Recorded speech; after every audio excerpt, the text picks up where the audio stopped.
Season 1, Episode 2 of Toilet Bowl and Flakey B Flakes on Flakey's Toilet Show,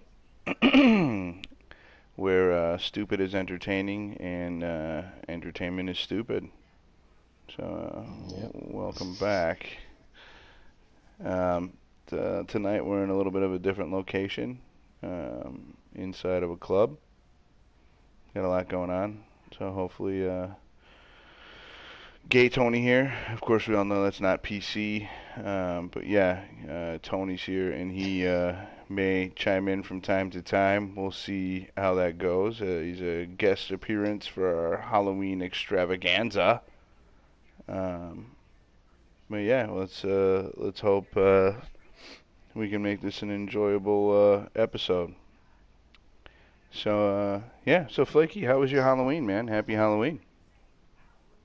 Hey, happy Halloween, man. I mean, I didn't really do anything for Halloween. No, nothing cool or crazy happened for you today.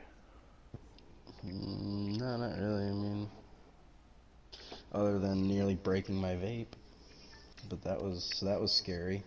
That was about the scariest thing that happened today. Yeah, yeah, that would suck. Yeah. Well, don't worry, man. I'll help take care of you. Did you happen to know that your character is wearing red panties? Really? Yeah, I mean your character is giving me a. My dude Oh. leans in like, oh, okay, all right.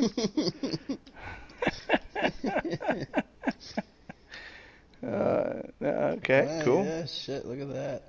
It's Yeah. fucking, there you go. Yeah. This will definitely make sure we never get monetized. Yeah, all right, there it is. Yeah. The world doesn't revolve around money. Money revolves around the world. Uh, but yeah, so anyways, my Halloween was rather interesting.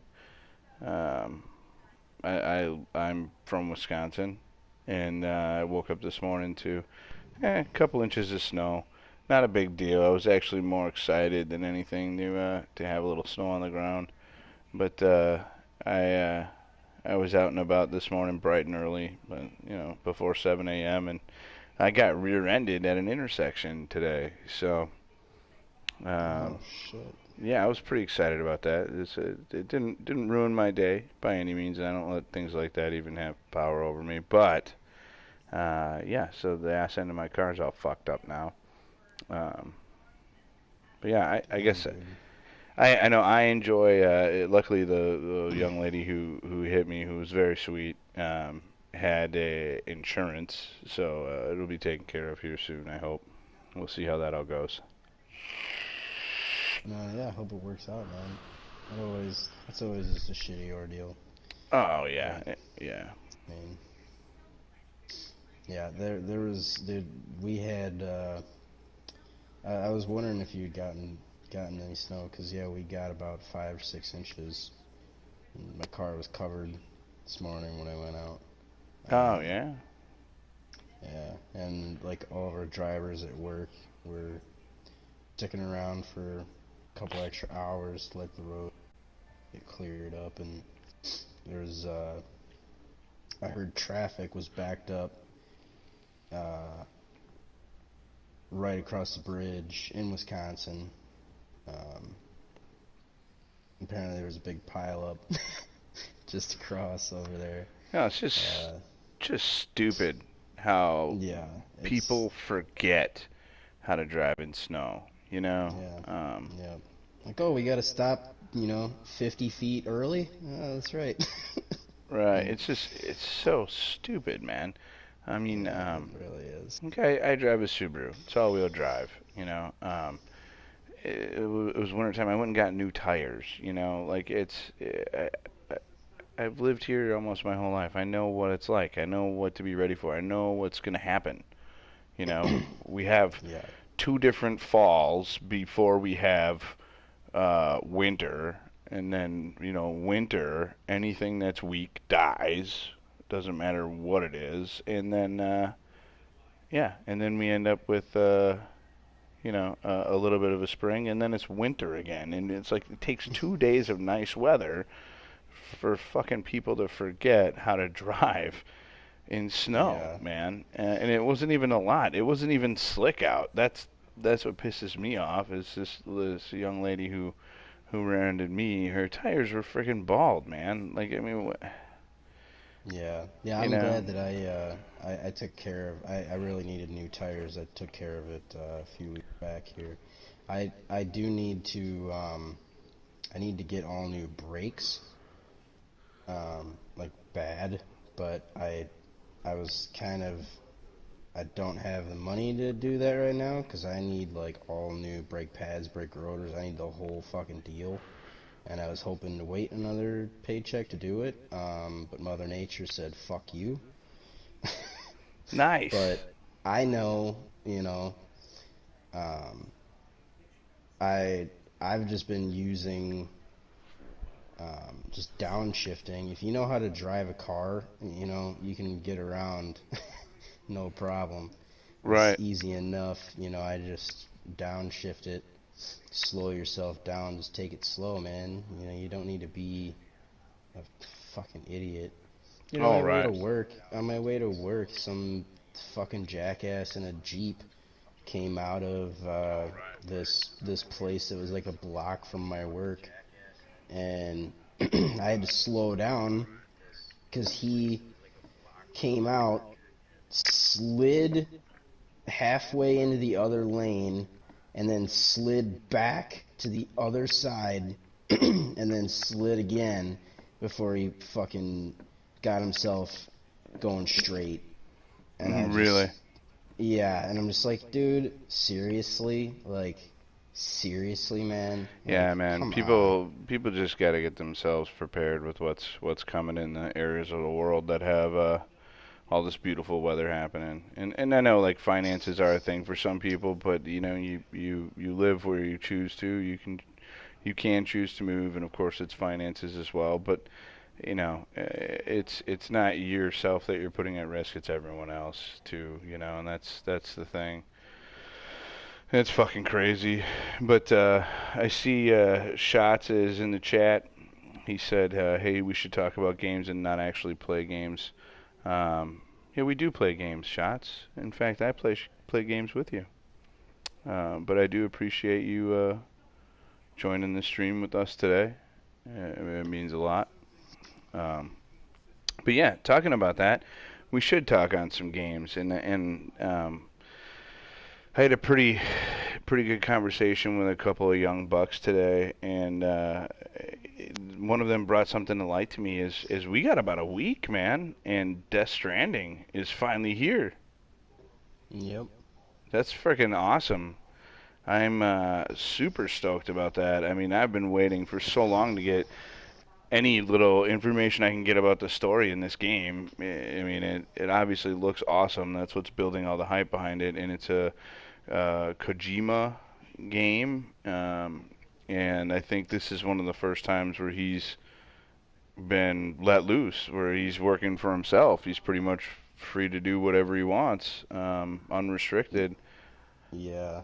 I mean, they have, I noticed that I think it was just like yesterday they put out like a 8-minute video that I've seen some people saying that it might give away too much, that there's a lot that is shown in it. I don't think that it would give away too much, but I'm honestly, I have not watched it because I don't want to see anything from that game other than when I get to play it myself. Right. I, Um, I'm, you know, stay. I'm like the person that avoids new trailers for movies because I don't want to see all the good parts. right. Right. Yeah. I haven't actually seen it myself, and I'm not really sure what to think about it. I want to see it. I'm gonna watch it. Nothing's gonna really spoil anything for me, simply because of all the games that I've played and all the trailers I've seen of all of them. There's always so much more to it than before. It's just in this, I feel like I've gotten so little. The whole community has gotten so little about it, other than a handful of teasers here and there, and absolutely no context to the story. Huge actors in it. I mean, real actors. Um, and it really it looks just amazing, you know. Yeah, I mean there has been some giveaways as to what the game entails. I mean, I've like I said, I've kind of stayed away from getting too much from it, but I know that a large part of it is um, making contact, like building a network to send information between people, I presume, or like making a uh, basically a channel for networking, I think, something along those lines. Hmm. And if you there was a really long video that got put out like a month or two back that really showed like a lot of gameplay of the game and what you can actually do in it. And there was a lot of people that were really skeptical of it, and like there's a lot of people that called it really boring because I know majority of that content was basically um, Norman Reedus, the main character you play as, him carrying a absolutely ridiculous, like hilarious looking amount of boxes on his back, like equipment, like in Hmm. ridiculous amount of equipment on his Oh back. yeah, yeah. I think And I it's think I've seen that. yeah, and essentially him just walking around terrain, putting up towers, I think, and just there was a little bit of combat, but there was a lot of people calling it, saying that it was, boring, like there's no way this can be, what this game Hmm. is. There has to be more. And I just looked at that like, I don't think this is boring. Like, this is just, I it's think not, they're showcasing the environment, man. I mean, maybe, yeah, but I mean, I know that a large part of that is going to be networking. So I'm not going into this game thinking of it as being like, I'm all happy for the game being just story driven and not having a intense combat focused driven game. Like I am totally happy with if that is all the game is going across really highly detailed terrain, building a network, and just going playing through a storyline. Basically, I'm not going into it expecting to get, a uh, like comparing to The Last of Us. I mean, The Last of Us was a great storyline, but it also had, scarce run and gun shooting along with it. And I'm not going into it expecting anything like that, like because I don't want to, try and prop it up to try and expect. I don't want to try and expect anything from this game. I guess that, Sure. I don't want to put anything on this game and be disappointed by it. It looks like a totally different experience that I am totally happy to play through. I mean, Sure. I mean, I think going off of what our previous podcast was kind of like, our previous show was kind of like, whatever you want to call it, whatever the hell it is that we're doing. Um, we kind of talked about quality of game and the time taken to build it, and microtransactions and losing that story game aspect. And I feel like there's been some quality time taken building this game. There's been a level of hype in the media over it simply because it is very casual the way they're going about doing it. So I think I'm praying we're looking at a really solid game coming our way in the next couple days with a good price point. Like $60. I'm guessing is what it's going to be about, and I'm really excited to finally get something that's kind of worth it. Yeah, yeah, definitely. I mean, I haven't. I I am going to hop on the pre-order probably like a few days before it hops out, just to get the pre-order perks. It's funny how they get you with that, isn't it? Yeah, I think also I think gamers as a whole, as you get older, you just kind of realize, buying a game, you kind of always want to go with, some kind of pre-order. You're planning ahead, and you have a little more freedom with your funds. You make a little more money. So I feel like you're always like, I've been waiting for this. I'm going to spend a little extra money, get a little extra push to get, some kind of success out of it. Yeah, yeah, definitely. And also another game's coming out very soon. I think right along the same timeline is the new Star Wars game, and I'm honestly excited for that because I think it looks really cool. It looks like it's got. Well, I mean, the main lead actor and character that you play as is the character Ian from Shameless. I don't know if you ever watched Yeah, Shameless. I actually haven't watched any Shameless, and I've heard it. I know I've heard it from you to check it out and watch it, and I've heard it from a handful of other individuals. Well, that is something good I should watch, but unfortunately, I'm lazy.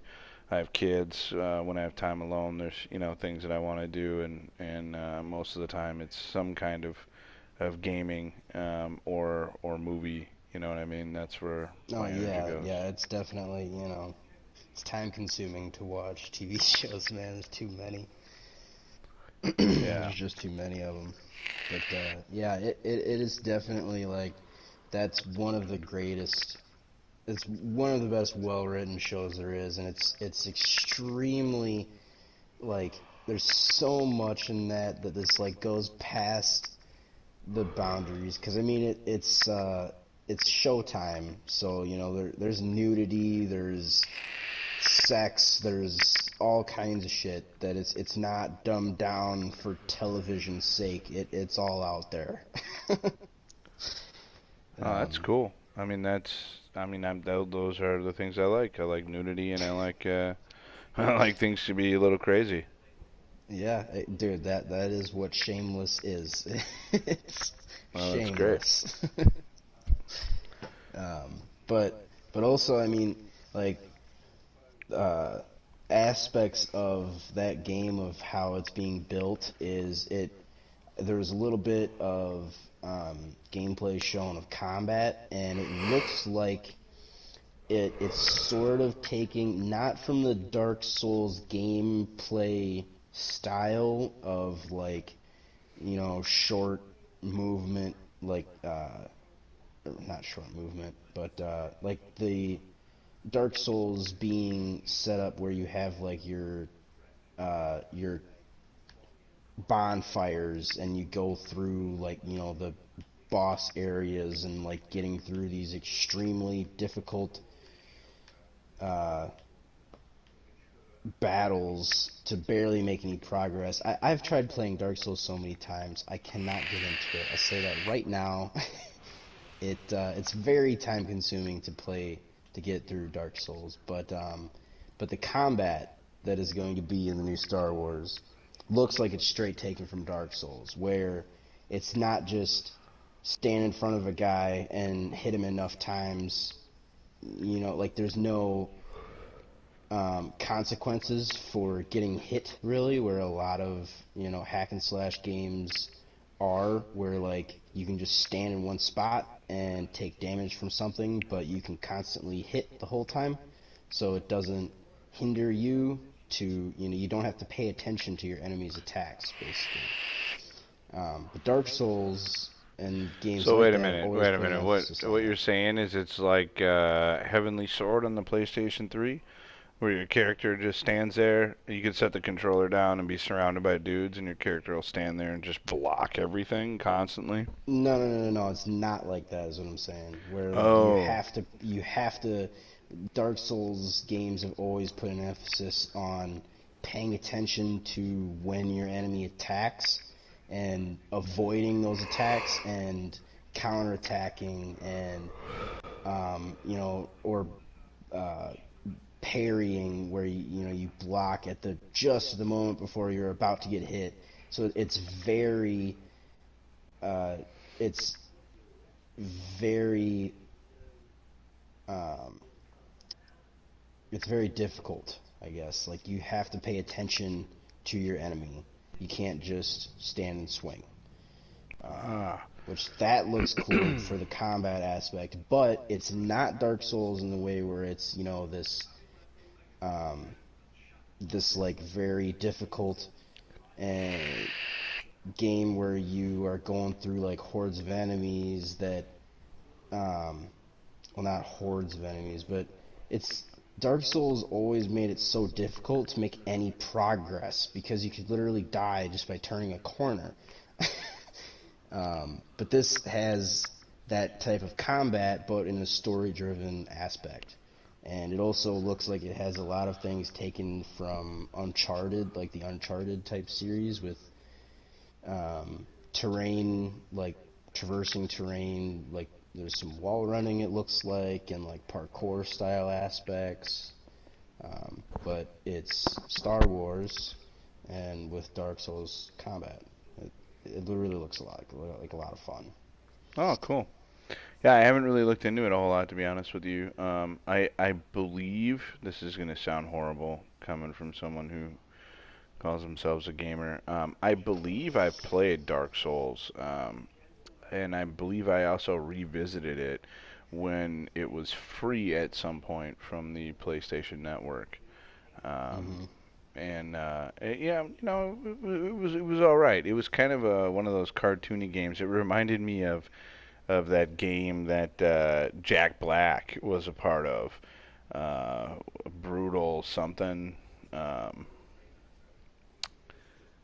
I ah, don't know what you're talking about. yeah, I didn't know he yeah, made a game. yeah. It was something brutal something, and it was yeah, it was a little wacky, kind of cartoony.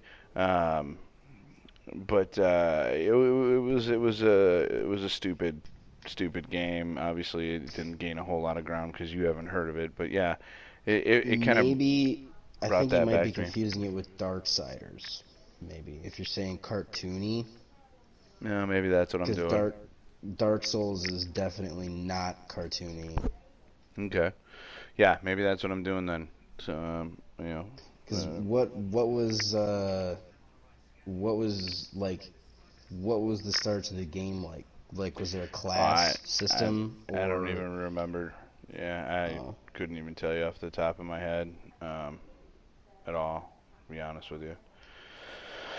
Uh, but something else that keeps chiming in my ear here is, this guy. He's a YouTube streamer. I don't know if I should say his name or put him out on blast, but he annoys me immensely as a fucking person.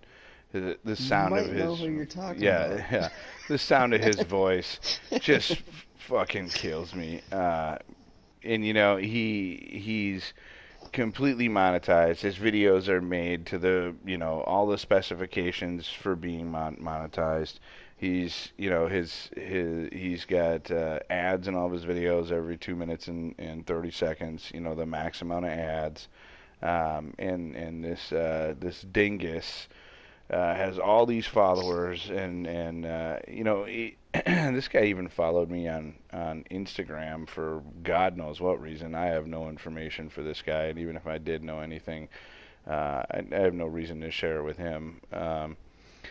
But you know, I keep even though I hate this guy, I keep finding myself watching his videos from time to time simply because um, he swears he has some information on something and he tries to validate it, and unfortunately, some Some It people just ends up know. being clickbait.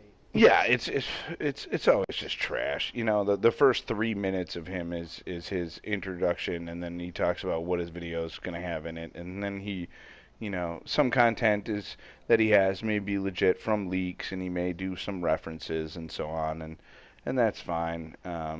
You know, I guess somebody needs to do that. There are 12-year-olds all over the world that need to have some kind of way of understanding that that information is out there and getting it from someone, and I think that's where his 1.2 million subscribers come from, or He's, whatever.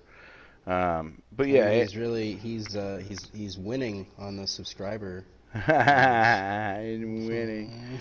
Because I mean, he is the boss. Yeah, you're definitely a boss if you're winning with 1.2 or so million subscribers. Um, but the thing with it is this guy. The new thing is it wasn't so much the Halloween stuff, which came out today for Grand Theft Auto. It's been this Cops and Crooks DLC that's supposed to he believes is supposed to be coming out. And some time ago I happened to bump into somebody who happened to let's just say know somebody that knew somebody that robbed somebody, and he had the information of what it was, everything that was in the plan for GTA. And it wasn't even to the end, and we're maybe 3/4 tops of the way through that list. Not even. Maybe 2/3 of the way through that list, and there was a Cops and Crooks type DLC. It wasn't called Cops and Crooks. It was like a protect and serve. Um, it had a little twist to it, but it was a protect and serve DLC, and it kind of ventured into a number of different things. But these, like, and it's not only him. Watched a few videos on it to try to educate myself with what's the newest information on this. And man, like they believe like, oh, Rockstar might open up another session, another style of session for you to game in to you make the selection when you're joining online to do the protect and serve type session. And I just want to say right away that there's no way in hell that is going to happen. Um, it is going to be an adversary mode if that happens, or it is going to be replicated as a business in this game. They are not Hmm. going to do another style of session unless it's $35, and it is like the way um, Undead Nightmare was for Red Dead Redemption 1. That's the only way they're going to put in something like that. And the amount of content they would need in order to do something like that, it's just not valid. I don't care what anybody says. We're just too far. We're just too far now into the game for something like that to happen.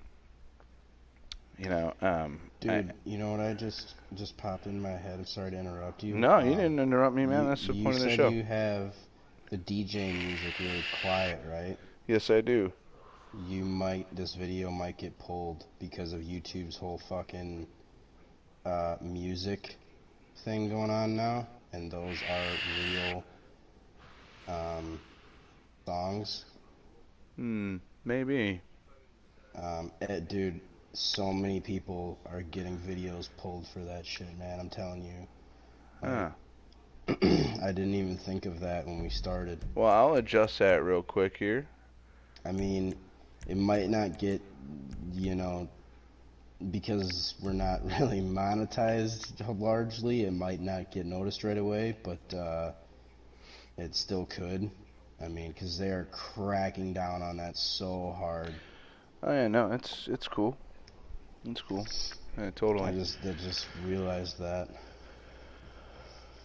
Yeah, well, I mean, unfortunately, Rockstar owns the rights to all the mixes made by the DJs in these nightclubs because they specifically found them and hired them for this, and then made these mixes with them for this game. So, theoretically, and also in the licensing for the recording, is we're able to use anything that Rockstar provides for us.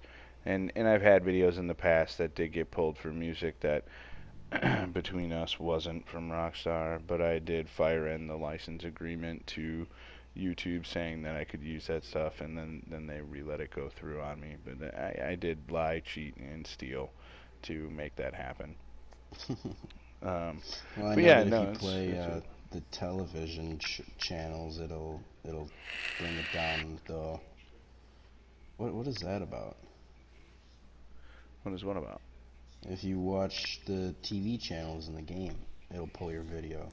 Yeah, I don't know what that part of it is. I think that that's just like Rockstar owns the rights to that, and they want to keep that personal. I know I started replaying through story mode not too long ago, a couple months ago, and I ended up stopping doing that and streaming it. Number one, because nobody in the world came and watched my shit. I don't have any friends, and I suck at life, so nobody came and watched my stuff. But I ended up doing the Jay Norris mission, where you put the cell phone and you swap out the cell phones, and then you call him and it blows his face off. Um, and I actually got a copyright infringement, and they removed that video. It never even got posted. I streamed it, and they grabbed it after the stream, before it, before I even probably finished the stream. It was probably cut off, and then I got an email from YouTube, literally saying it was copyright infringement, and the code for it was Jay Norris. So, like, I knew immediately, like, they just didn't want that shared for some reason. Hmm. Um, and I was just kind of like, ah, God, fuck this, fuck YouTube. I'm just gonna do my own thing and be happy with my own life, and yeah, whatever. And that same thing here is like, I don't care about these videos really building as a library. I would rather have it be um, a stream that people would like to be a part of and be active in while it is live. Which is why I think the time frame that we picked is spot on. There's a lot of individuals who are gamers who, uh, you know, are available in this time span, and this time span works for them, and that's kind of when I was like, yeah, this probably work out all right. But Yeah. Gay Tony here, he hasn't really contributed much, and he's been just really stretching that beer out. Yeah, man. I mean, unless it's a magic bottle, it just keeps filling up. He's Because barely even tipping it. I don't even he, think he's drinking that yeah, anymore. He's just maybe trying maybe to hang. maybe he's got a dip in. He keeps fucking with his lip. I Yeah, think he's got a dip, man. He's just spitting in that. maybe. Either way, he is awfully quiet. Yeah. He's just got Usually something he to say. has. Yeah. Usually he has something he wants to say, but Yeah. nope. Yeah, I guess we're not entertaining him enough. Are you not entertained?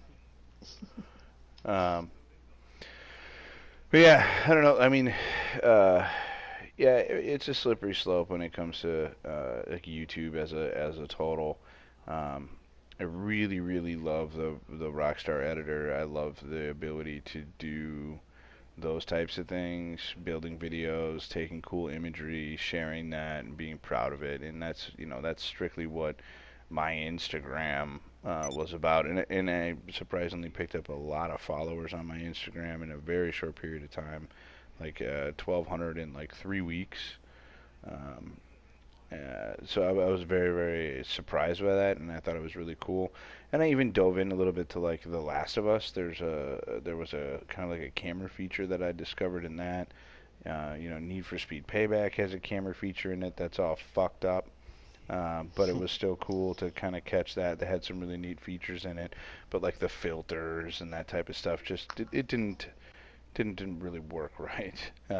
Yeah, You there's a know, lot of games that are integrating the photo mode right uh, into the game so that you can just either pause it, select photo mode, and go right to wherever you had stopped your screen at, and then you can get a high definition photo of whatever you're currently doing in the game.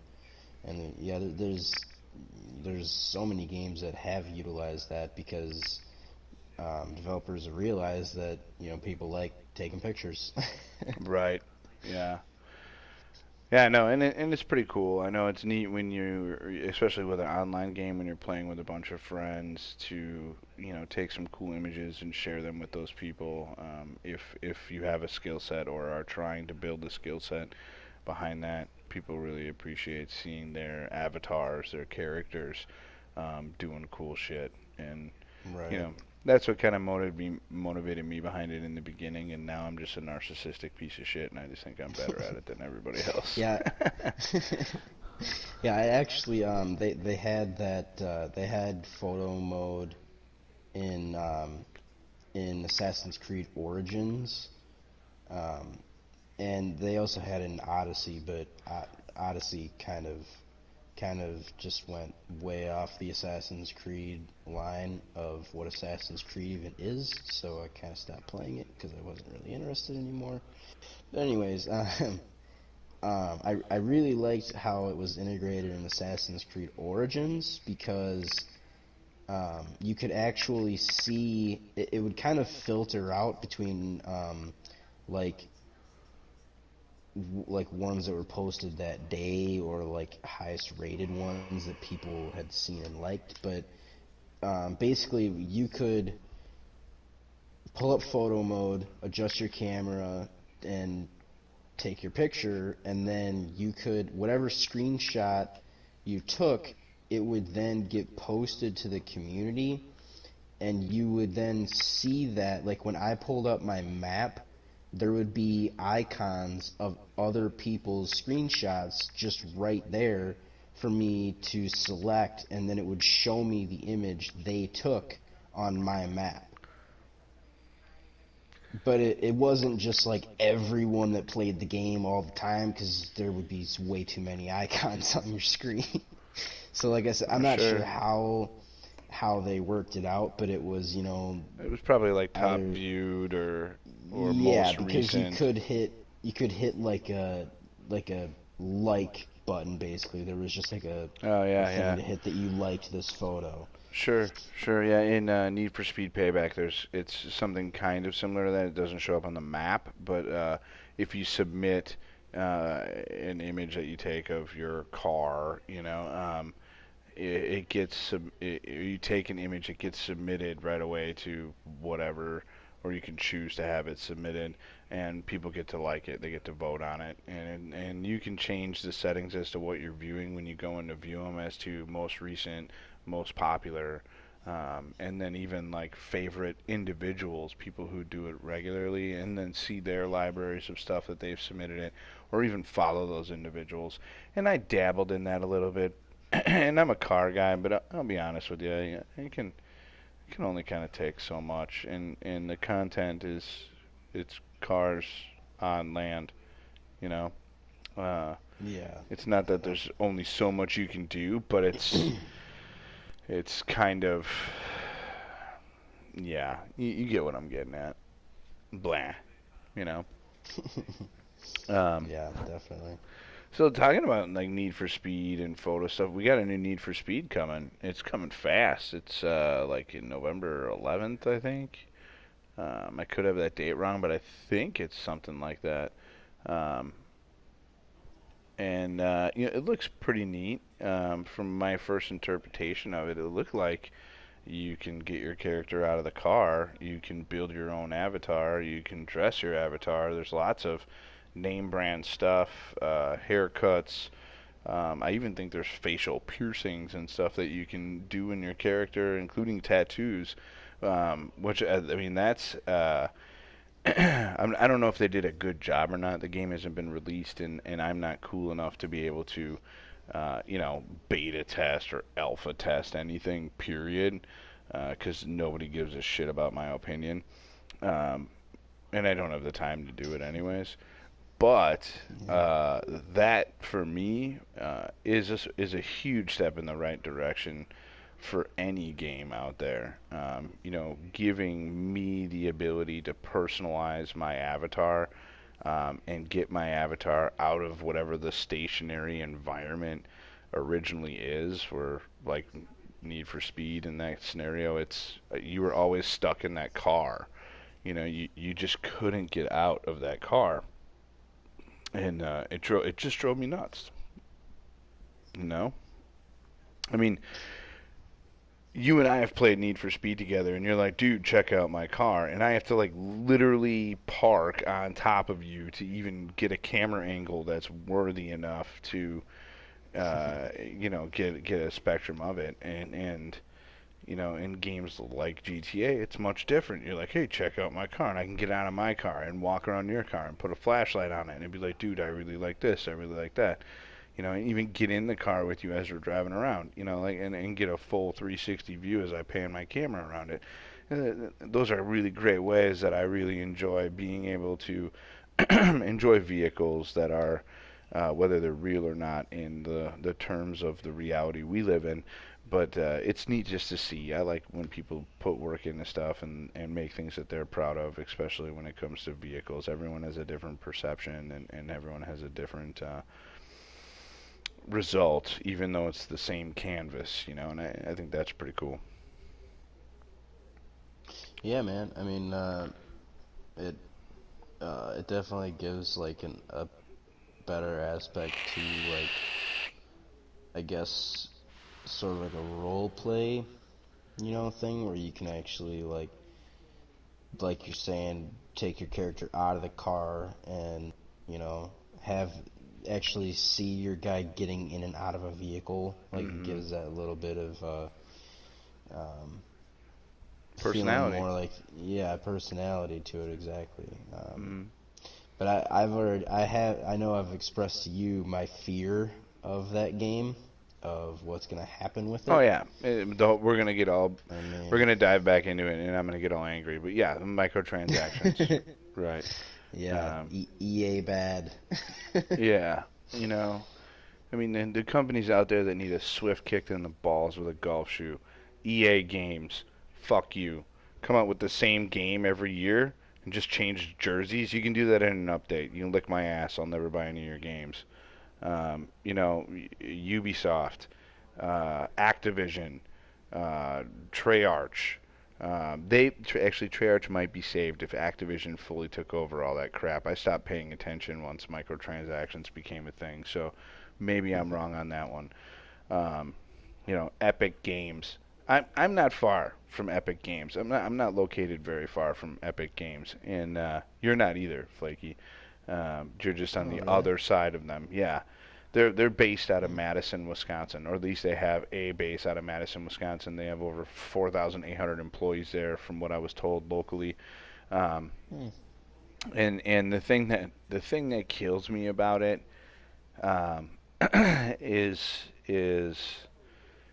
that developer is so close to home for me, and it's really cool that they're not in some major metropolis, L.A., New York, Liverpool, Miami, Vancouver. We could keep going here, but what just hits me really wrong with them is the microtransaction thing. It just drives me nuts.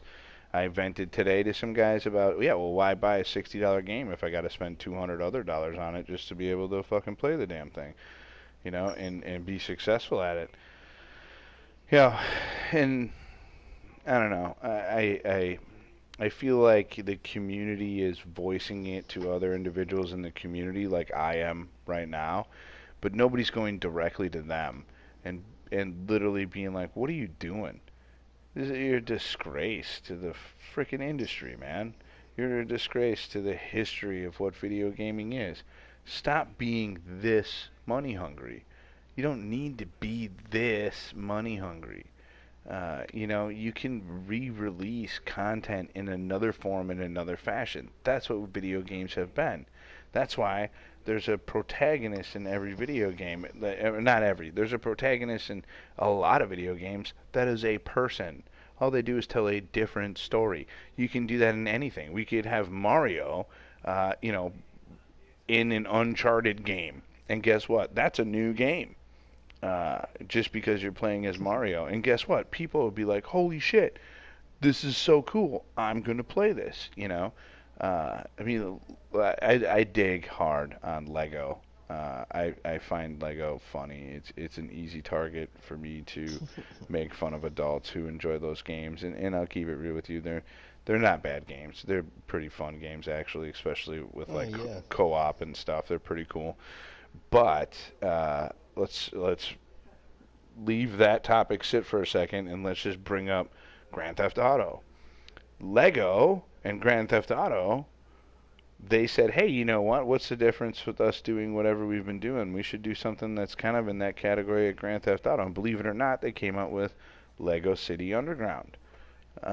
And that was their inspiration was Grand Theft Auto, except you're an undercover cop, which is something that Dan and Sam Hauser said they would never. We were not into you being the cop, we're into you being the criminal, you know. And that's exactly what gaming is seeing like, oh, this game was really cool, it's getting all this traction, let's build something in the realm of that. And we've seen it many times before. Saints Row was probably one of the first ones to be like, let's do GTA but different, and let's add in dildos and make you be a toilet and let's take you to Yeah. hell. And Yeah, you and know now it's completely gone off the rails. oh yeah, dude, there isn't even a But rail anymore. Yeah, no, they're it they're in not the even in a. greatest way though. And what you're saying of like games taking ideas from other games and just changing it, adding to it, and like doing it in their own way. And this is I've talked about this game a lot. I've tried to get you on this game a lot. Yeah, are we And talking about Warframe? Is that what we're gonna talk yeah, about? Okay, go yep. ahead. um, it is a lot of people would say, and I would totally not disagree with you on the fact that it is free to play, and it is very much set up in a way that it is sort of pay to win, but there is pay to win aspects in that game. Um, but I would say that the major difference between how that game is set up compared to other games is that the premium currency that is available on that game can literally be earned through physical trade within the game of um, getting a hold of high high value items, and people can buy them from you with platinum, which is Hmm. the premium currency that you can spend real money on. And majority of games that take this model don't give you the ability to earn that currency in any way, shape, or form, Hmm. at all. It's completely locked out. Um, But also and in that game, you can't kill other actual players, right? You guys are. It's more of a cooperative. yeah, it's Uh, co-op. yeah. It's So super co-op.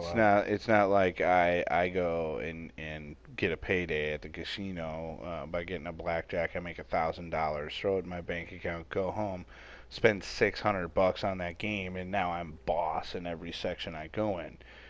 You know what I mean? It's in that scenario, it's like okay, everything's really easy for me now. I can run through missions with other players and help them succeed. Um, in through the you know grind per se. Um, if you couldn't hear it, I moved my fingers and made parentheses around that grind. Um, but yeah, like that's I get exactly where you're coming from. Um, and I thought about since we got into this topic previously, um, I wanted to make sure that I did touch on something with the microtransactions today. And now that we're in that topic, I'd like to say it. So there is a game out there, and I will give them credit. I feel like they're doing microtransactions in a new gray area. And the game isn't very new. It's probably about a year, year and a half old. but it's called Let It Die. And I dabbled in this game for a little bit, and the reason what I want to get to with this and their microtransactions is the game is free. It's a tower type game. You kind of work your way up through these levels in this skyscraper of this world that's whatever.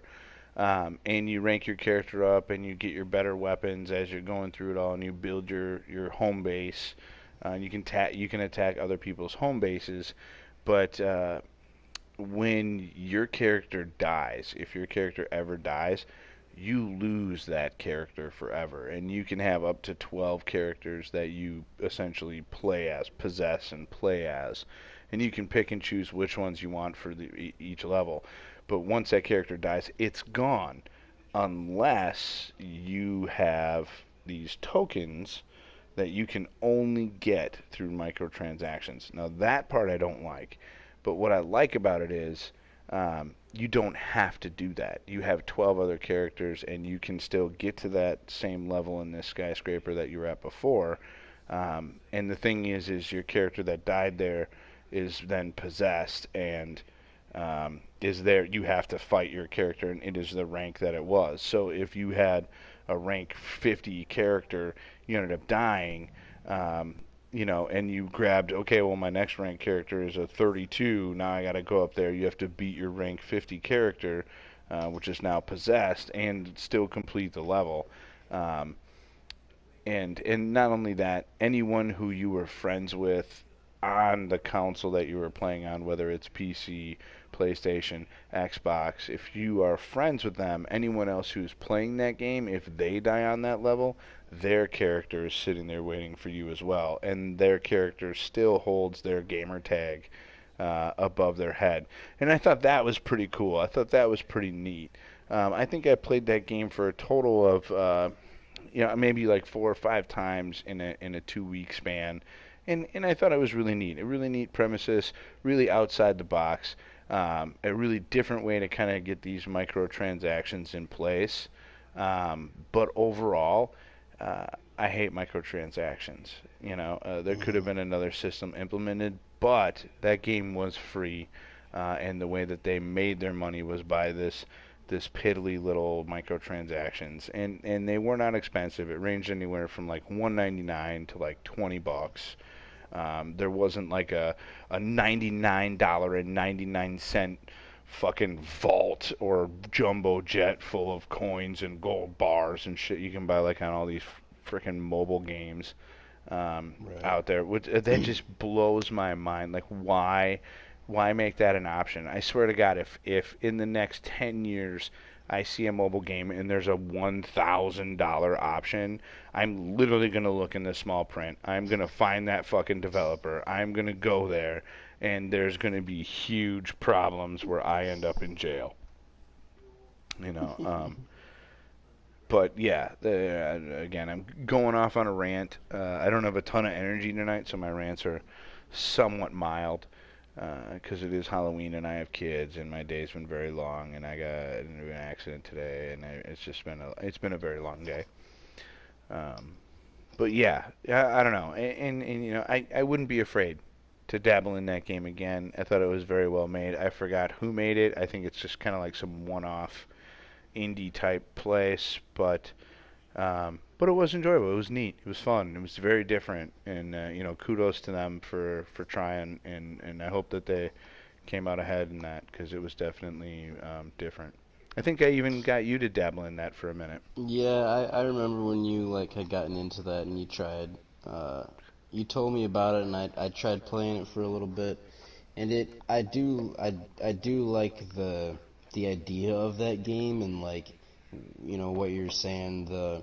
It's a cool idea, the climbing the tower to the top, and the consequences of dying are very grave.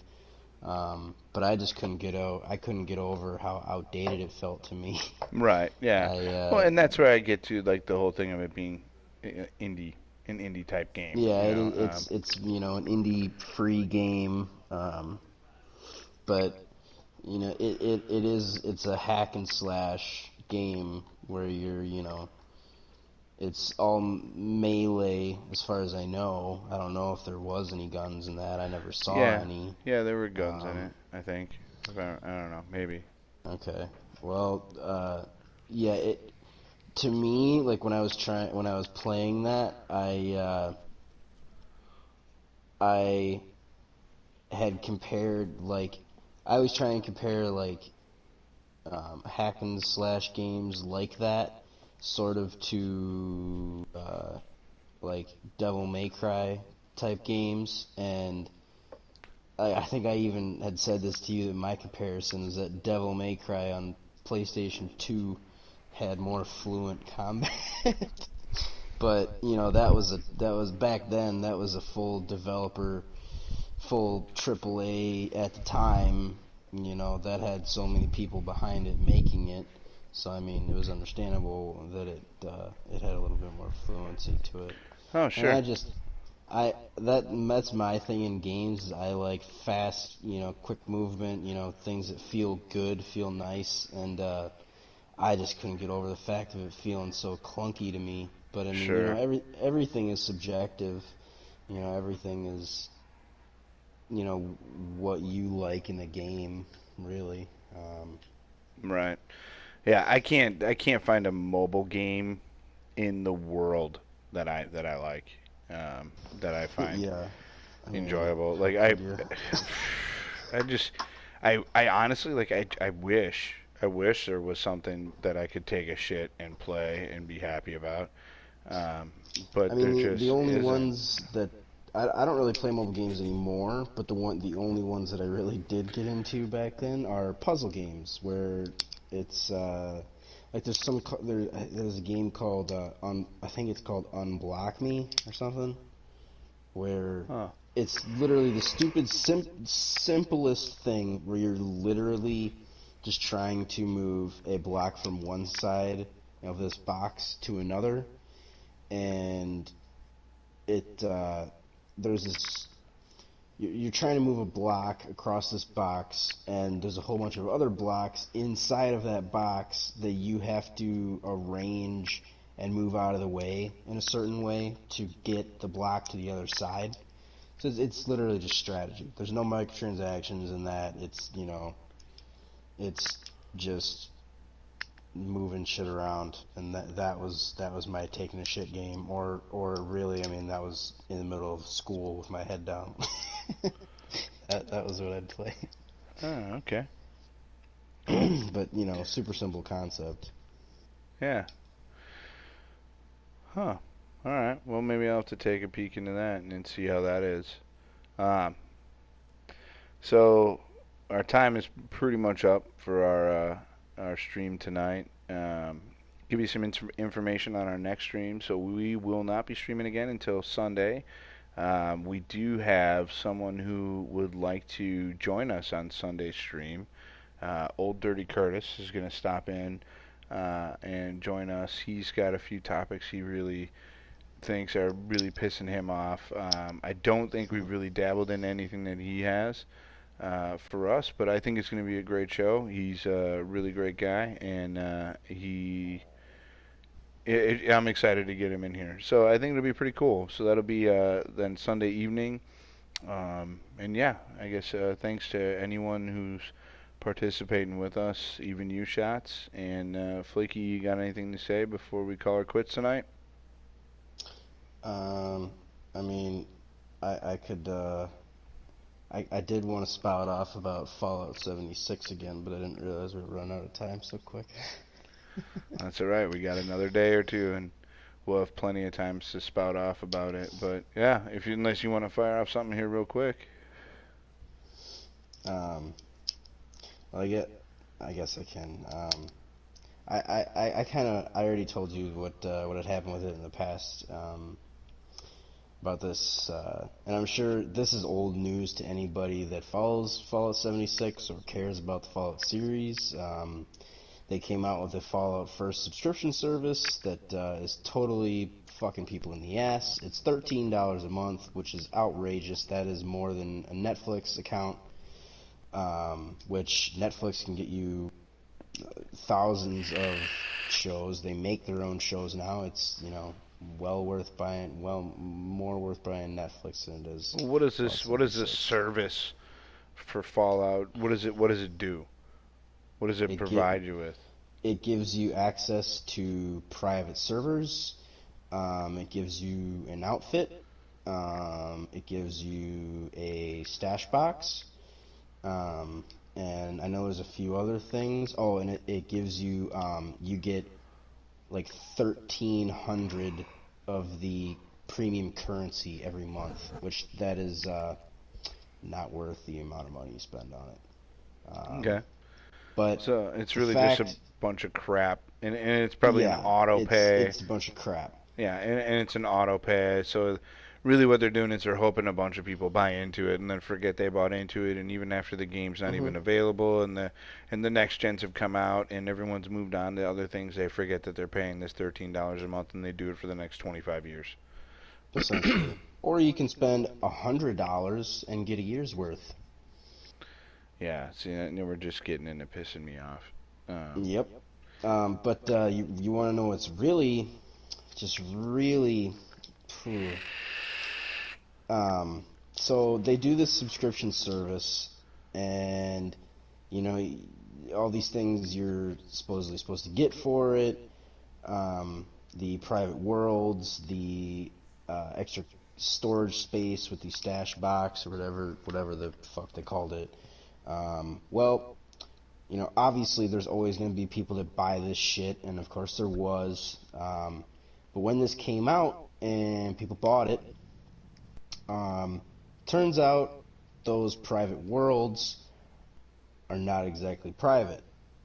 There was a lot of people reporting the fact that when they would join into a supposedly private world, they would go and this is another flawed aspect of that game. I guess if you wanted to say that you're in a survival world, then it would make sense. But it's an MMO. It's trying to be an MMO game, and in a game like that, items that you find on the ground, like when you're scavenging for ammo, weapons, rare items, generally in an MMO setting, everyone gets that item when you earn it, so that everyone is getting that you're all making progress. In Fallout 76, anything that you loot is a one-time thing. If you pick it up, your friend doesn't get it. It's gone. He picked it up. So what's happening in these private worlds is people are joining in and finding that places are already looted. So basically there's people hopping, like session hopping, and grabbing all the loot, and then when somebody hops into these private worlds that somebody already went through, all the content, ammo, things you can loot are already looted, and it has a time reset of when they come back around. So that's beautiful. yeah, right? Clearly not private worlds at all. It's total bullshit. um, and the not just that, the extra storage space that is given out, these stashes, whatever, these extra crates that you get to be able to have essentially endless storage for resources, which already should have been a thing. There are people using them and putting their hard-earned resources that go out and Yeah, farm to be yeah, able they're to build spending their the time camps. to get all this stuff The to be able to go back and yeah, build their camps, protect themselves, better themselves hmm in the game. Yeah. Apparently, when you put stuff in that box, if you go to another session, the box eats it. Oh, it all disappears. That's solid.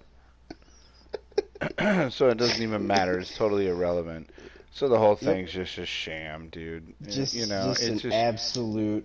And to rub it in even more to just how Also, we're not absolutely done. There's No, we're not more. done. We're not done. We're not Okay. done. I mean, I'm done. I don't have anything else on how broken the game is because I could go off and on and on. I I mean, I could haven't just go even off and played off and it. on. Yeah, I haven't even played it, and I know And that it's it's just horrible, broken. Yeah, it's just horrible. broken. And now they're like, oh, here's a new system, and it costs you $13 a month, and it's a subscription, and this is It's just just as as broken. broken. Yeah, it fits in here just right. um, Bethesda is showing just how I, I was always a huge fan of Bethesda, and honestly, at this point, I have lost complete faith. I don't know what's going to happen with the next Elder Scrolls because they're showing how absolutely ridiculous and how stupid they're being. With this Fallout First is what it's called. That's what this subscription service is called, right? Fallout First. They didn't even properly get the domain name to the website for it. So, some really, really big fan of the Fallout series took advantage of that Sure. and has the domain of falloutfirst.com. And when you go to this, it on the title screen, it looks exactly. They're using all the images from Fallout. They're made literally to make it look exactly like the real site, and it says Fallout fuck you first, and it's literally just a whole meme site that is just ripping on Oh, this sure. update, and it's I mean, just I mean that. I mean that's awesome. That is great. I love that someone would take the time to do that. Um, right. when it comes to domains, like I own a number of domains. Domains are not difficult to get. There's lots of services out there to get them. And there's lots of variants that you can do to get domains that are very Yeah, it's not similar hard, or man. It's replicas. 2019. Right. You know. But there are opportunities out there where if you see things and you act first, you can own a domain and then charge some ridiculous amount of money Hmm. for whatever the company is that does it. And I mean, I'll keep it real with you. I own some domains that are perfectly spelt for some very, very large companies just with that in mind in hopes that someday they're like, hey, I really want that. And I'm like, hey, it's really $29 million. Um, Yep. I mean, it honestly on an entrepreneur side. I mean, it's a smart thing to do. It's you know, that's yeah. a genius thing if you're able to take advantage of that. But Yeah. No, it I get just it completely. shows the lack of of Effort, yeah, and organization, yeah, everything, preparation. man. Yeah. It's just this whole thing. I mean, everything that has happened with Fallout 76 has completely brought Bethesda from. They were always known for having uh, their in-house created games have always been buggy. They've always, had issues. Sure. It is a small team company. And at this point, it's probably just as large as some other ones. Probably almost as, staff probably the size of Rockstar possibly at this point for how many. It's gotten huge from those games because it had like a cult following for the style that it was going for. Mhm. Um, but now with what they have done with Fallout 76, I mean they've really just shown their true colors of just being money hungry and spitting out this hunk of junk to try and get people. I mean, it's Yeah. really it's hard to see, man. Right. It's horrible to see it go Yeah. down. And then that frustrates me too, man. It really does. And I can dive into this pretty hard, but it all comes down to it's irrelevant to me the size of the team building something. Uh, Yeah, it is. all it means is the amount of effort that needs to go in is larger by every person involved, and the amount of time that is needed to be taken is more. And like I'm I've done some things in the development area for websites, and I have a team, and I really appreciate my team. They are excuse me, for lack of words, they're amazing. We've built things from the ground up that we've never been to school to do, and we literally did every angle of research possible, as mundane as Googling stuff and YouTubing stuff, to educate ourselves as to what in the hell we were trying to do. And for me personally, I feel like the larger the team, the less effort goes into everything. The less effort that goes into everything, the same time people believe other people are doing things that aren't getting done. And when it comes time to say, yep, this should be working and great, there's all these holes in it that are difficult to identify when you're combing through yourself and saying, yeah, like, okay, this part functions, this part functions, this part functions, and they're like, okay, it's good to go. Let's launch it, and then they launch it, and the community, you get a million people in there, and the community just finds everything wrong with it, and essentially, either A gets the servers to crash, gets the games to crash, it ends up just being trash out the gate. Um, and I feel like a lot of Hmm. these developers, they know this. They want to believe what they're saying. Like whatever the reject was with No Man's Sky, he wanted to believe that what he was saying was true. He was expressing his dream of what he saw this game being and what he wanted it to be and his perception of where it could go, but it wasn't a reality. And that's why all the shit that happened with No Man's Sky is what happened. Um, and unfortunately, we just don't have the technology, and he didn't have the right people to generate that. I'm not saying his people or himself are not skilled. I'm not saying that the people with the Fallout series are not skilled individuals. It's that they just either A, didn't have the right leadership, they didn't have a management team in place that was meticulous enough to identify every area of expertise, or they put too much pressure on their team to get things done too quickly and make a hodgepodge duct taped together piece of shit. Hmm. And you get what you take the time to do. If you do something in the aspect of, okay, we don't have a deadline, this is what we want to do, we need it to be perfect, we're going to take our time and do this. If the consoles change, if the PCs change, if the software changes, we adapt to that. We continue to do what we're doing. We're going to make this product happen, and it gets really expensive, and I understand that. Hmm. But that's why you make so much money off of a game when it is good, is because you take that time, you redeem that cost, and you redeem it 100 times fold. You know. Yeah, Um, yeah. I feel like what the gaming industry has moved into today, and like look at just absolutely meme worthy, and that just is the epitome of the disaster that games have become is Anthem. I mean, look at what happened with Anthem. That is literally a game that had no real focus, no real what you're.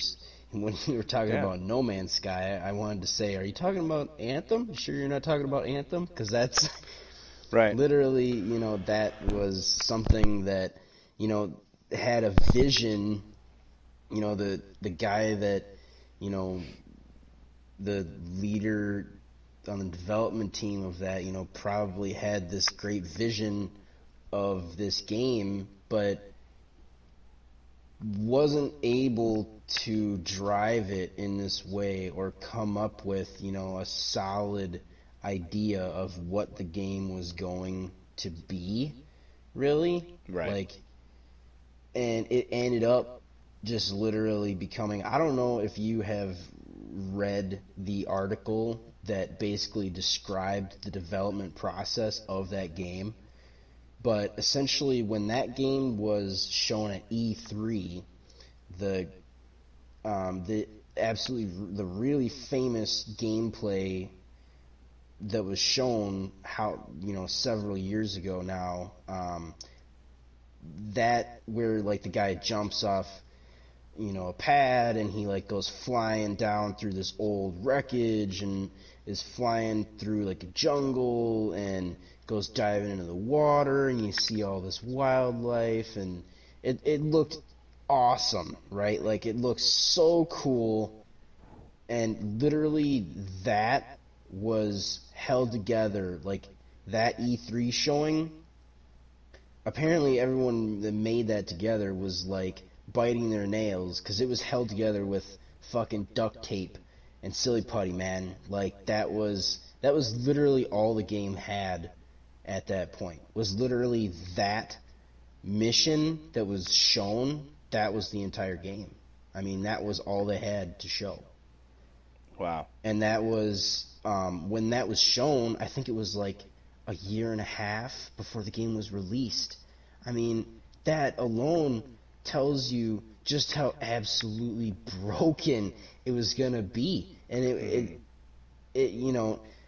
there's certain games that, like, there's a lot of games that come out now where it seems like it's normal to release a game with so many flaws and broken things in it, but at least they have a solid foundation to be able to repair it and get the game to a state where it's playable and people will come back to it and they'll enjoy getting into it. But in the case of Anthem, that is a dumpster fire just covered in gasoline. I mean, there is nothing that it can save it because its overall build is a completely flawed system. There's nowhere you can go with it because there was nothing built around it to be a solid game. There's nothing you can do with that. Right. I mean, unless you completely just made a whole new game. Well, It's... yeah, no, I agree with you, and I think the really sad part is the people that were involved in generating that for E3. Uh, shame on them. And let me get into why I'm saying shame on them is they knew they had nothing. They generated that for E3. E3 is something you go to when you've almost completed something. You're getting close to launch. You're building hype. If all you have is a single mission and you don't have a complete environment, and you don't know where you're going with it, and your team lead isn't providing you with that information and giving you that direction and showing you the full picture to final Right. product, Well, and that was... you need to walk away. You need to walk away and be like, hey, look, man, like this isn't where we need to be. We Yeah. didn't need to spend the money to be here right now. We needed to keep this money, spend it in the places that we really needed it, and we needed to take this money and use it as an investment to get more substance. Right. And essentially, the overall what you could take away from the that article that details everything about the broken process of that game is that it all comes down to the guy, the lead um, uh, um, developer, or there was no leader basically on that development team. I mean, like, or he wasn't taking the initiative that he should have had. Like with a game like that, there needs to be a set idea that is pulled through the rest of it, and there needs to be a guy to say yes, no. Like, Yep. this is what we're doing, this is what we're not doing. Because if you just have a guy that is flippy floppy and going back and forth, you're not getting anywhere. And that's essentially, what the developers said that they were told on a daily basis. Like, apparently they took the flying aspect of it was put into the game initially, taken out for a large portion of it, and then basically just kind of thrown back in towards the end because, oh, we want flying back. Like, it was so much that was just pitter patter. Oh, maybe this, maybe that. Um, that just, I mean, I couldn't imagine being on that development team trying to be a creator, someone writing the code for that. I can't even imagine having to deal with that every day, with not Mm-hmm. having a clear, someone setting down a clear plan of what you're even fucking building. Right, a Because, clear picture. yeah, because I'm not a developer, but I know that a large portion of that is people doing individual things, working on individual Yep. portions of a game, and it's all conglomerated by the lead role, the person running that development team. Mm-hmm. And if Well, I know the way it should be ran, and I know this from talking with people who have worked with developers and reading articles of individuals who have worked in very large developers before, is it's all departmental. You have a number of individuals that are strictly just working on features in the environment. I just make trees. Mhm. The guy over here, he just places wildlife and or just places trees in the environment. He didn't build the landscape or the shape of it. And he may meet with someone in some area and be like, "Hey, look, I was thinking, what if we did something like this here?" And brainstorming together. But those individuals have nothing to do with the wildlife in the game. They have nothing to do with the protagonists in the game. It's nothing to do with the AIs in the game. Nothing to do with the vehicles in the game. Have nothing to do with Right. the weather in the game. You know what I mean? And when they are building that product, anything that affects their product, they need that information supplied to them so it can behave in the right way as well. And that's how like minuscule it is. So when you get to a really small team, like I was a couple years or about a year ago, I was building a website from the ground up, and I paid a company originally to do it. What I got from this company was nowhere near what I paid for. It was a fucking dog shit show. I literally told them to fuck off. I'm gonna sue you for my money. And then I started building my own website because I knew I could do better than what I paid for. And slowly and surely, I started integrating more and more people, and this is just to build a website. In a series of months after that, I had uh, like 5 individuals building a website with me, and each individual had their own area, and it was still really hodgepodge, and I was still leading the team. Um, but I mean, I had a guy, I had 2 guys that were just adding products onto this website. I had one guy who was strictly just going through and getting descriptions in place and editing those descriptions. I had another guy who was like my graphic arts guy. He was the most versatile of everyone. He was all in it from every angle possible. He hit that website like it was Jenna Jameson so hard, every angle, every day, nonstop. And I give him props for that. He was by far definitely one of the most valuable individuals to me in that. I mean, everyone was valuable, and everyone is still valuable in that team because they're all still here. Um, but like we all took on those roles, we all came out with it, and now I have an amazing final product. Does it have its issues? Of course it does. Everything does. There's always room for improvement in everything. I don't care how perfect whatever you think is. There's always room for improvement. You know. Mhm. But yeah, it all comes down to your team. It comes down to the leadership. It comes down to organization. It comes down to time frame. And for me, building a website and having it be perfect, here I am a year later.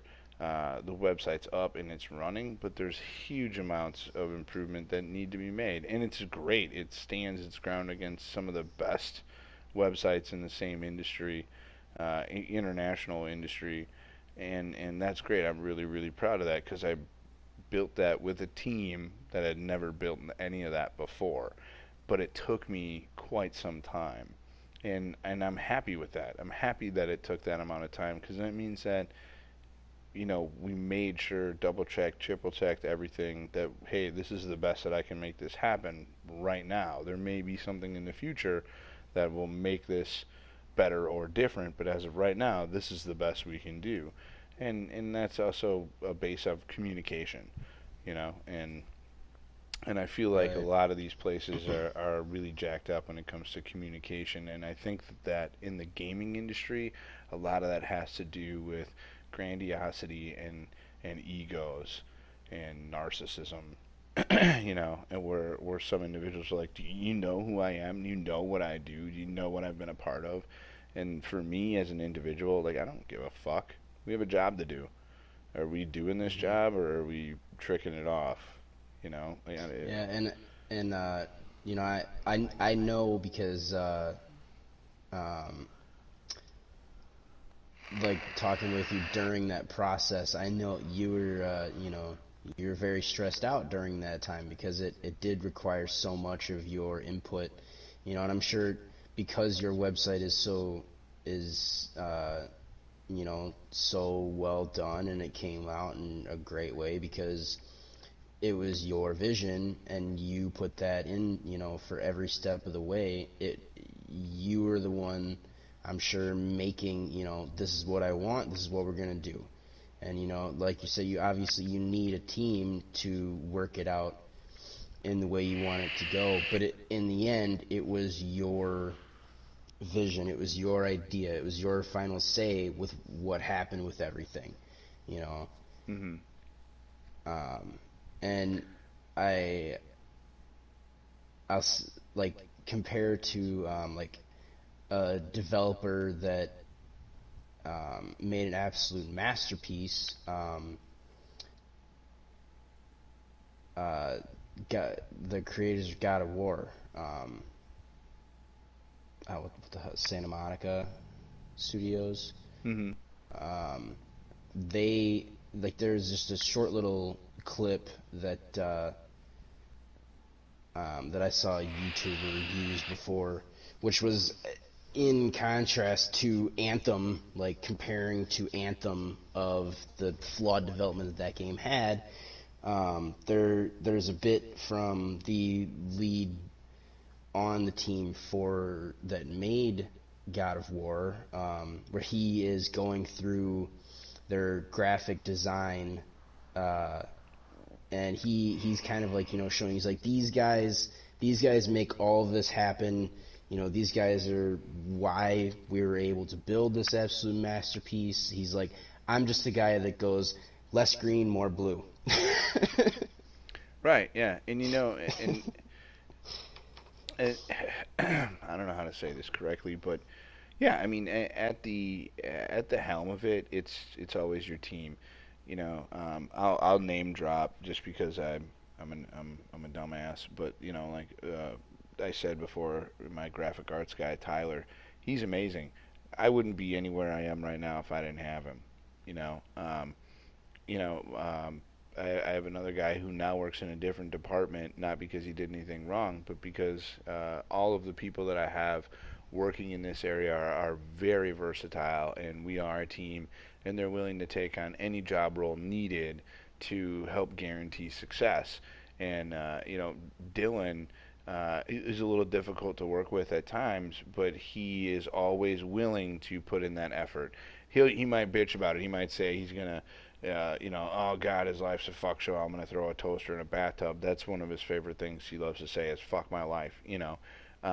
But he still puts in the effort. He still gets the job done. He still questions what he's doing as he's doing it and references what he's being told to do, and then checks back in and said, "Is this my interpretation of this? Is this accurate and correct for you?" And having people like that in place, it goes a very, very long way. I mean, I have another guy. His name is Josh. He runs another website of the company that I'm with, and he has been solely in control of that, and literally just receives direction. we brought Tyler on board. I got Tyler in working on this other website. I put Josh right next to him in a desk, and Josh's expertise in what he's doing is, and this is not even an exaggeration, he's at least 50 times better than he was a year ago right now, because of he sees what not only Tyler but mainly Tyler is doing, and he's picking up what Tyler does, and Tyler also teaches him what he's doing. And here, I mean, I'm getting so much out of these individuals that are trying their best and putting in 110% every day. And it all comes down to, when you have people like that, you have to have leadership in place that keeps the work environment at a level of, hey, this is work, but this is fun. This is what we're doing. We have this goal in mind.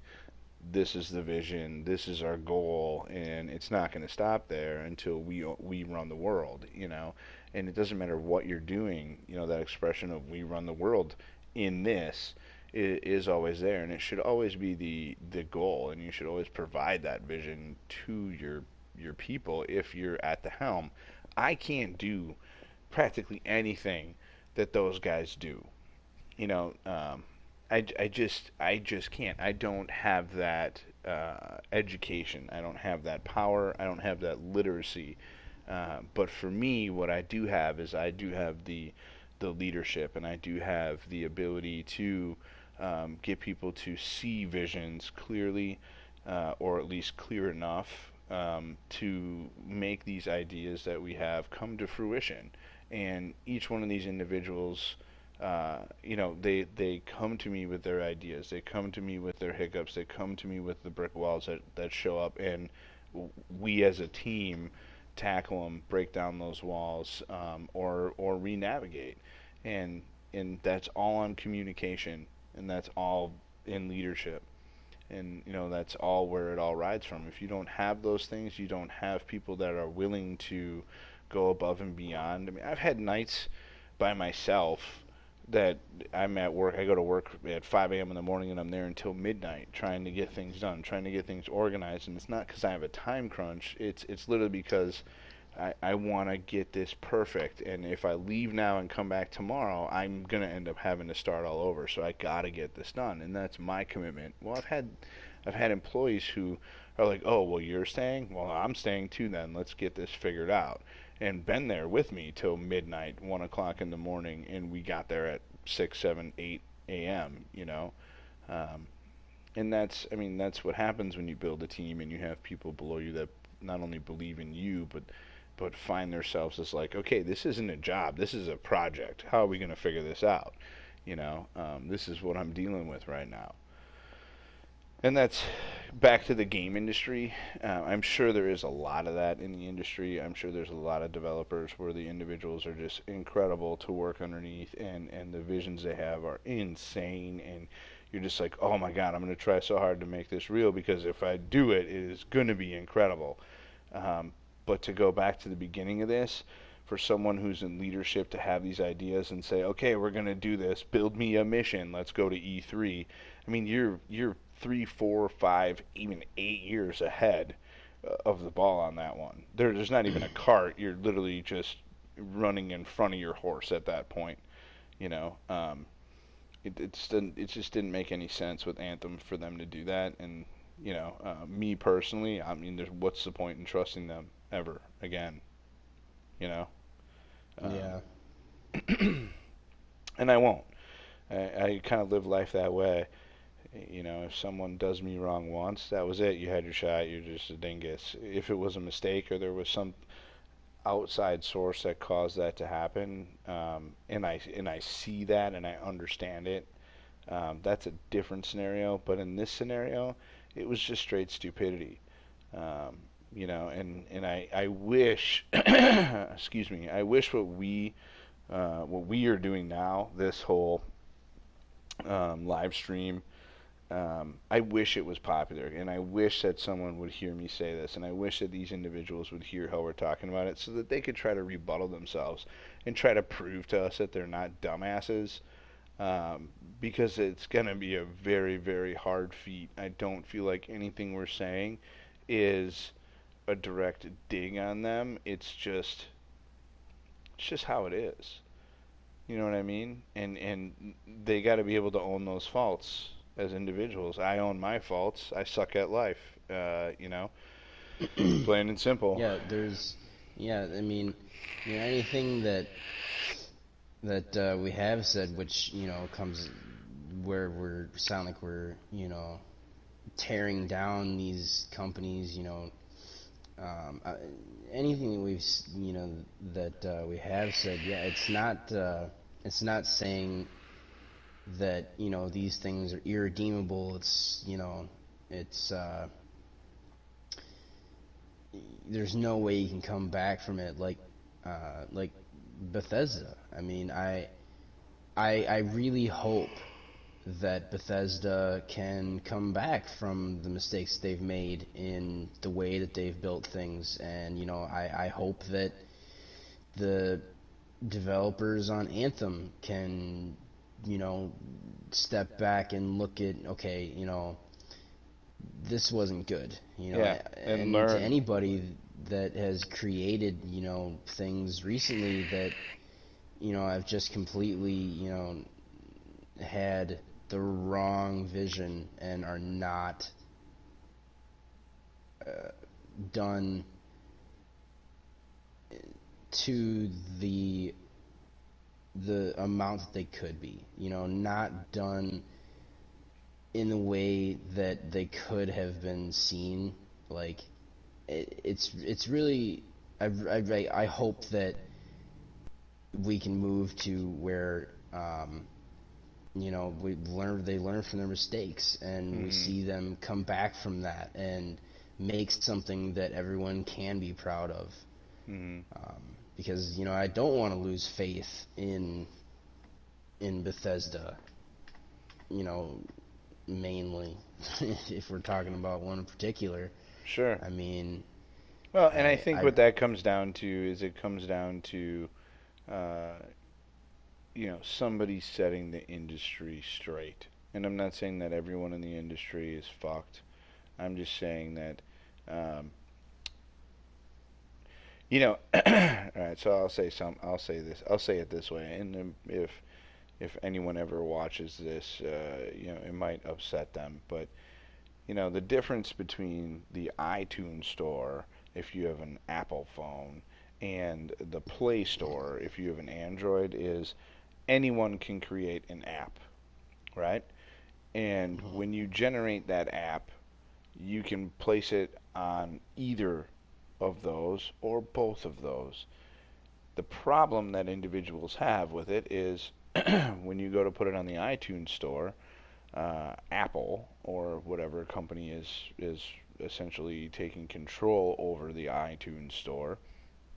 They do rigorous testing on that app, and they guarantee that they find every aspect of that app, make sure it is a legitimate app, that it functions, it does what they want it to do, what they state that it does when the app is submitted. And if it passes all of that and it is clean, it's not malware, it's not garbage, it's not a just straight fuck show, it's then allowed on the iTunes store. For the Play Store, that doesn't exist. In fact, Yeah, one it's of the much one of the easier. most expensive apps on the App Store, it's like some diamond app, and it's literally an app that just looks like it's made of diamonds. It's a square on your phone that looks like it's an app made of diamonds. It does nothing. You can't even go into it. It doesn't do anything. And it's like $1,000 or some stupid amount of money. Um, What? yeah, yeah, I'm That's not even ridiculous. making this up. And that's kind of what we have going on here. Where I what I'm trying to get to is maybe Sony, maybe Xbox, maybe maybe not so much Nintendo. I think Nintendo's pretty much squared away at the whole family genre for games. But Yeah, very much so. maybe, just maybe, they should say, hey, you know what? Before we let someone stamp a game and make it available for us, we should get hands on with it. And if we get Yeah. hands on with it and we have our testers go through it and get their reviews from it, and say like, look, all right, we have a standard, and this game doesn't hit our standard. Go rework this game. Come back to us in a couple years with it, and let's hope that you have it all cleaned up and ready to go then. Yeah, and I Then think uh sorry, I no, no, think no, no, let's go. overall, like an overall underlining issue with why so many games coming out now, are so underwhelming. And like I said before, games come out now half broken. Look at Breakpoint, look at Anthem, look at Fallout 76. They come out in a totally broken state. So many games do it, and I feel like it's majority because of instant gratification. Hmm. People want things so much faster now. Look at the number of games that come out yearly now is absolutely ridiculous compared to what it used to be. Hmm. Games used to be, spend 5, 6 years creating a game alone. Now they're spit out in a year, tops a lot of times. Look at Call of Duty every single year now. It's become a regular that it's just 1 year and they're making another Call of Duty. Like, Hmm. there's no real dedication put into making this other world an art form. These games are meant to be other worlds that you escape to that are, so well built and done to the way you want to see them fulfilled to. But there's so many now that are spit out because video games have become such a large industry that people want to just hop into it, make a game in a year or two, and make millions, billions of dollars off of it. It's become this fucking gimmicky thing that is that is getting away from an art form and purely just a commodity Yeah. uh, that doesn't have the dedication and time put into it that it requires. Yep. Yeah, I'm completely right there with you, and I think it is, it's a shame the industry's going that way, and I think it just might take, someone like Sony to say, hey, look, we have our own exclusives, we have our own developers, we have all this, we're going to have content. If you want your content on our console, meet this standard. Um, Hmm. And I look at think that would you be know amazing. Just yeah, amazing. definitely. I Um, mean, look at you know. what Sony did with The Last of Us 2, right? They spent a lot of time on before they ever went on, giving out any information or releasing, The Last of Us 2. And even when they did, they pushed it back more because they realized that there's things in there that it wasn't going to be ready for the time when they released it. And they're not happy with putting anything out that is going to be half-hearted. Yep, So they subpar. went, okay, you know what? We're just going to push it back a little farther. And I think the overall consensus with everybody that was waiting for that game, no problem, make it right. Like, it's it just shows that they're not scared to push something back to to get it right. Like, they're and it was kind of funny that literally like they released the date for that, and then literally like within a couple few weeks time they released, oh, we're gonna push it back a little bit farther, like just because they want it to be right. Hmm. And like I said, they're not afraid to do that, like. And you know what? I haven't heard a single person complain about any Exactly. company that has done that. Not only, excuse me, not only, not only that, But like Rockstar games that get pushed back 6 months, that get pushed back 6 months more than once, 2 times or 3 times. Yeah, I've heard people be like, "Oh man, I can't wait," and it sucks. It's pushed back. But I've never heard Yeah, someone be like, "Fuck that, just release it. This is bullshit." yeah, And it's yep, because people know, they get it, they understand, and they want a good product. That's what people want. Um, and that I wish with the way everything's going in the world right now and it coming to developers and so, I wish they would see this. I wish they would understand it. Uh, because I really think that the gaming industry is the future of entertainment. Not that movies and television are out, but the television is it's on its way out. Newspapers, magazines, they're out. Oh, I, T- I definitely think television, cable television and satellite, that shit is out, man. It is right. it is dying on the fucking doorstep right now. It is so fucking done. I mean, the only people that, you know, not everyone, but about 95% of subscribers to DirecTV, Dish, and Mediacom are business owners, people over the age of, you know, 65, Mhm. and hotels, which is under the business owners, I guess. But yeah, basically just those two things. that Right. that's their, majority.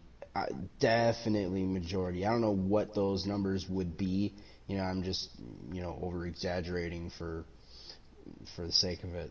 But Sure. that there's no doubt that is absolutely majority of their service, of their profit is, yeah, elderly people Mhm. and business owners, because they're still, um, you know I don't know how many times I've told my grandma how to use her cell phone. She still asks me every couple weeks. Right. You're not gonna get, you know, grandmas and grandpas to get on Netflix, really, Right. man. It's Yeah. not, Change their it's ways. not. Yeah, they're stuck in their ways, and that's okay. You know, Right. that's all right. Yeah, and PlayStation is now going to be killing PlayStation View, and I feel like that is the worst mistake they could possibly make because the age bracket of, let's just say, how many 22-year-olds have a cable box? Let's compare it to how many 22-year-olds have an Xbox or a PS4. You know, the number is staggering. In the difference of it. And here you have a cable providing service that I feel like has been marketed completely incorrectly. I feel like they could do bundles. They could be like, oh, here's PlayStation View with PlayStation Plus with PlayStation Now. Here's this bundle. It's 120 bucks a month, or here it's not even that much. That was actually very high, but you know what I'm saying. Like, Yeah, doing I'll something like say, that. I always saw PlayStation View as, a- any of those things, like the satellite and cable providers, they're far too overpriced, man. And Yeah. PlayStation Well, View to me still felt the same way. Everything on there, it's far too overpriced for when you can just get Netflix for $10, $12 a month. there's I mean, a lot of content that's on something like PlayStation View that isn't available on Netflix. And in fact, I happen to be a client of PlayStation View. I have one of their more expensive packages because I like HBO, Showtime, things like that. I think I probably have about, I don't know, 150 channels, and I really enjoy it. I have, yeah, I have like the ultra package of it, and I do pay a lot. I pay about $80 a month for it. But I've talked to other cable providers, and what I'm getting, theirs is still $110 or $120. And I'm like, okay, well, I don't want to do that, and I don't use Netflix anymore unless there's a specific program that's a Netflix original, and that's the only place that it's available. Then I'll go to my Netflix account, also on my PlayStation, and view whatever it is I want to view. Um, the problem that I have with it overall um, is in the reality of it, they marketed it completely incorrectly. They went about it completely wrong, and they've spent millions and millions of dollars. And the reason why the price for everything is so expensive is because they have to pay each channel a certain amount of money to be able to have rights to supply that channel on their service. And Right. from what I understand, from what I read, and where I got my information, it could be slightly incorrect. But from what I understand, whoever the individuals were who were purchasing the rights to these, they were horrible at their job. And they got worse prices than any other cable provider out there. And they weren't negotiating correctly. And that's why they're shutting it down, is that PlayStation View hasn't made them any money. It's been nothing but a hemorrhage for them. Um, and that's like for me, that's what I do. I argue prices for stuff all day long, every day, for the companies that I'm a part of. Um, Hmm. and I feel like, well, you got the wrong people in the wrong place. I wasn't the purchaser for the company that I work for. That's not my role. But about a year and a half ago, I said, you know what, I'm going to go through and just for shits, start calling all these manufacturers that I buy products from and tell them I need a better price.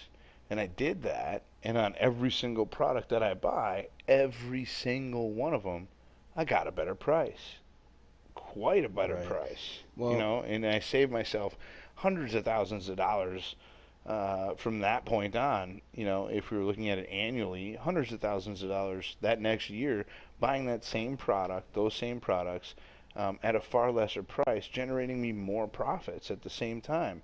And I no longer, my purchaser from that time period, he's not with me anymore. He now drives for Uber, and he hates me. Um, but he said to my face when I told him what I was doing is, "There's no way I will get a better price. We have the best prices on everything." And the really sad part is all I did was call these places and ask. Most of the time, it was a 10-minute conversation. Um, yeah. Well, and I think